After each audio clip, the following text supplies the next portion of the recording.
Alright, you're now with the Forerunner Chronicles, and right now we're out in LA, out at Warner Brothers Studios in Angus Jones' trailer, Angus Jones of 2.5 Men, and he's got a pretty awesome testimony to share with us. And as I said this before, this is really, I accept this brother as my brother for real, because he's accepted the 7th day as God's holy Sabbath day, and just a whole lot more than what I've just told you. But thanks for doing this testimony with me, first off. Hey, well, thanks, man, for having me. It's, you know, it's awesome being here. Definitely. And alright, just tell everybody a little about, just let them know. Alright, well, I'm Angus. I was born in Austin, Texas, and when I was about four or so, my family and I moved out here to California because my dad was going to start working for his uncle. And you know, being in California, my mom just decided, hey, let's go try and do the acting thing. And you know, it was one of those things that was totally random. It wasn't anything that I was like, I wanted to be an actor. I was 4.5. I didn't know anything, and I hadn't taken any acting classes or anything like that. We just went to some auditions for commercials, and I ended up getting the first few commercials that I auditioned for, and it just kind of continued to go from there. And I was doing commercials, and I started doing movies, and when I was 9, I was offered the job here on 2.5 Men, and all the time, like when I first started going to school, when we first moved to Ontario, Ontario, California, right. I lived down the street from a church, and that's like the preschool that I went to, is the preschool at that church. And then when I moved up to kindergarten, I went to Upland Christian School, non-denominational Christian school. I think it's non-denominational. And that was always something that was important to my parents, that I was at a regular school while at the same time, you know, pursuing the acting, I guess. You know, their idea originally was just, you know, put some money away for college and things like that. And so what I would do is the teachers at my school would send the work to my teachers on set, and then whenever I'd go back to school, I'd be right on with the students, you know, basically being a regular kid with a really irregular job. And if you want to call it a job, we can talk about that later. And so about, you know, going to a Christian school, it was always, you know, every year you had to take a Bible class, and you more or less you kind of reiterate a lot of the same stuff over the years.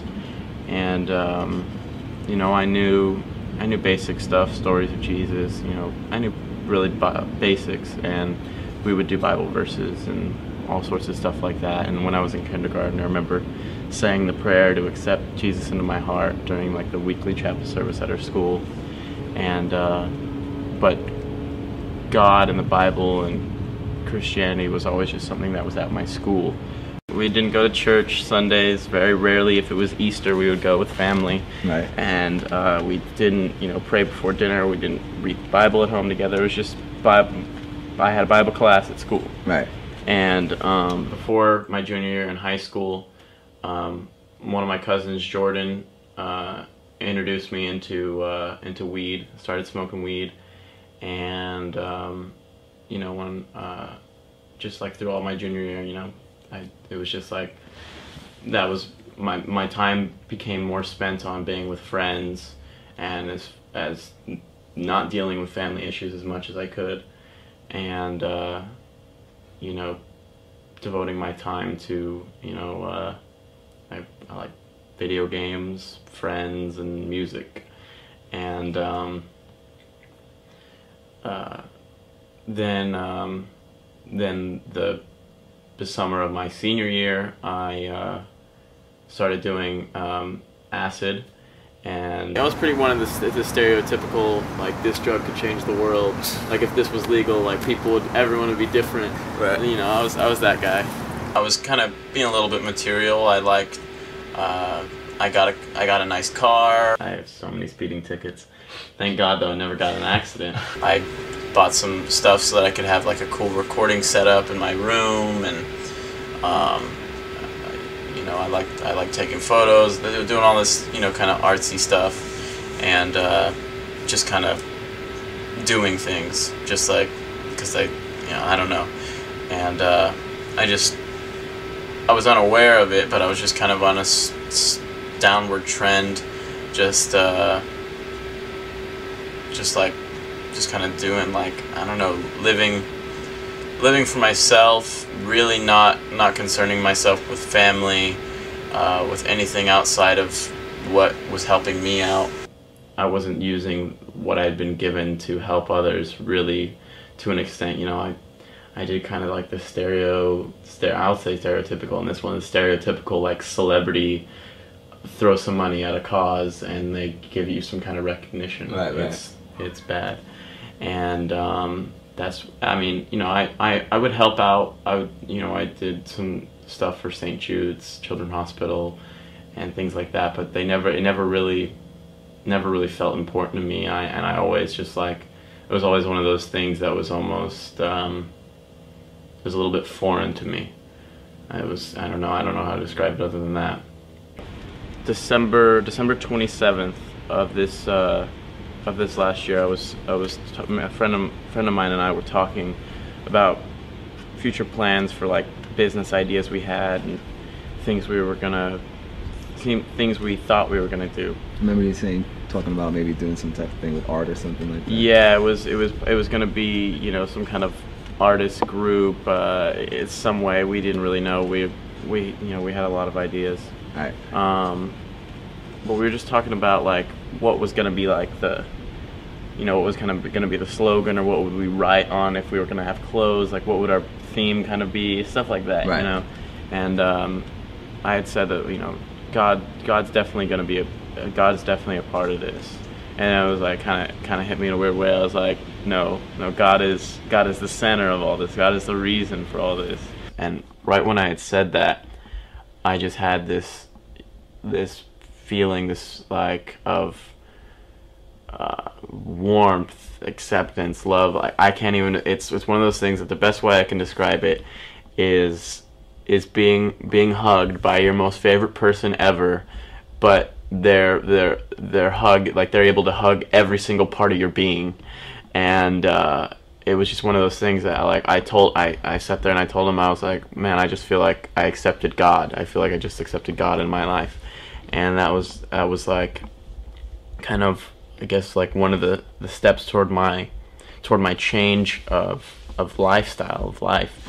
And, you know, my cousin Jordan, the same cousin that I first started smoking weed with, he had been woken up by God in almost a similar fashion that I had been a few months before. So I had been talking to him recently about when it came to God and the celebrity, the Angus Jones celebrity. Like, would it be possible to create a celebrity status that made God appealing to people? Right.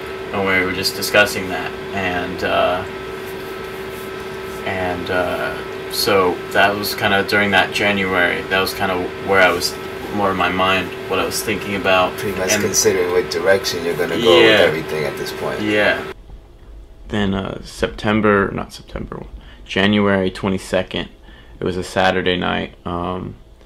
Another friend of mine, John Pena, and I were actually in this room talking, and at the time I didn't know whether or not I was going to do the show, or if I was gonna go to college, or if I was going to do neither. And I had asked him what he thought about doing the show, if he would do it if he was in my position.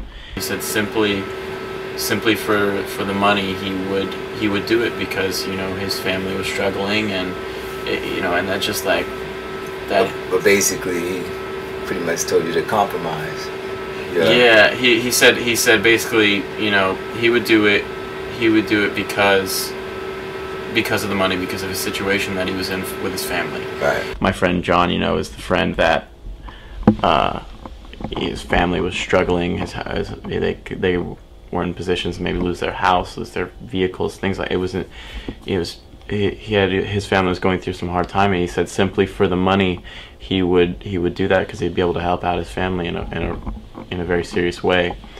And that hit me in an interesting way because my friend John he's an extremely talented guitarist, but he doesn't even have an amp to play his electric guitar through. So that just kind of was like, wow, look at me, I'm sitting here in this room, I have dusty equipment, I have very nice things just sitting around like they're food or what, like it's nothing, and that just kind of made me just like, wow, I'm really a loser. And I had told John, we were talking about the concept of if I was to do the show again, I could try and be a witness for God almost through just kind of being in the public's eye, or like in a celebrity almost way, Right.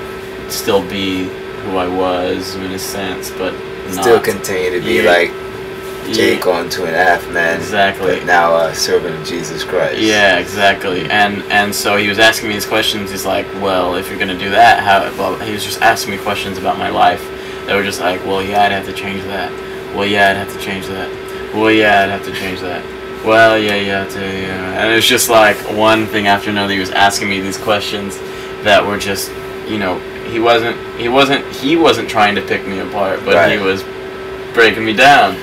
And I realized that it wasn't my friend John Pena he wasn't the one thinking of the questions. It wasn't him. Like it had to have been God, the Holy Spirit, something talking through him to let me know that the position that I was in was not where I needed to be for where God wanted me to be. Right. And I was like, all right, I woke up the next day and I was like, all right, God, what can we do today? Like, show me what I need to do, how to do it, who I can help, who I can tell about you. And I did some research on the internet, and it kind of came to do's and don'ts and things like that. And I went to school the next week, and it was an excellent week. I was everybody's friend. I was just trying to, do what I could for any, I was doing better and focusing on my schoolwork, especially Bible class and stuff like that, focusing on my study. And then basically the next weekend, I was in the same exact position. I was in the same exact sins that I was in the weekend before, and it was just like one of those things that I was like God spoke to me last weekend, and I'm sitting here in the same exact position. Like I was the person, like God told me it personally, basically, that He wanted me to get it together, and I've already failed. It was just one of those things that it really frustrated me, and